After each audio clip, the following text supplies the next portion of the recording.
ஷாரியருக்கு ஒரு கொடூரமான அரக்க குணம் இருந்தது. அவர் தினமும் ஒரு கன்னிப்பெண்ணை திருமணம் செய்து கொண்டு மறுநாள் அந்த பெண்ணை கொன்றுவிடுவார். இந்த கொடூரமான குணம் அவருக்கு வர காரணமே அவரது மனைவிதான்.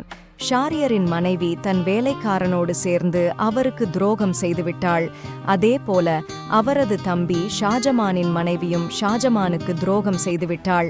இந்த நிகழ்வுகளால் மிகவும் பாதிக்கப்பட்டு உலகிலுள்ள எல்லா பெண்களும் இப்படித்தான் என்று நினைத்து பெண்களை பழிதீர்க்க ஷாரியர் தினமும் ஒரு பெண்ணை திருமணம் செய்து மறுநாள் கொலை செய்து விடுவார். 5 வருடங்கள் இதே போல செய்தார். நாட்டிலுள்ள பலர் தங்கள் மகள்களின் உயிரை காப்பாற்ற நாட்டை விட்டே ஓடிவிட்டனர். இப்போது சில நாட்களாக மன்னர் ஷாரியர் திருமணம் செய்து கொள்ள அவருக்கு புதிய கன்னிப்பெண் கிடைக்கவில்லை. எனவே அவர் தனது தலைமை அமைச்சரான ஜாஃபரை அழைத்து, இன்னும் 2 நாட்களுக்குள் நான் திருமணம் செய்து கொள்ள ஒரு கன்னிப்பெண்ணை அழைத்து வராவிட்டால் தலை வெட்டப்படும் என்று கடுமையாக எச்சரித்தார். ஜாஃபருக்கு 2 மகள்கள்.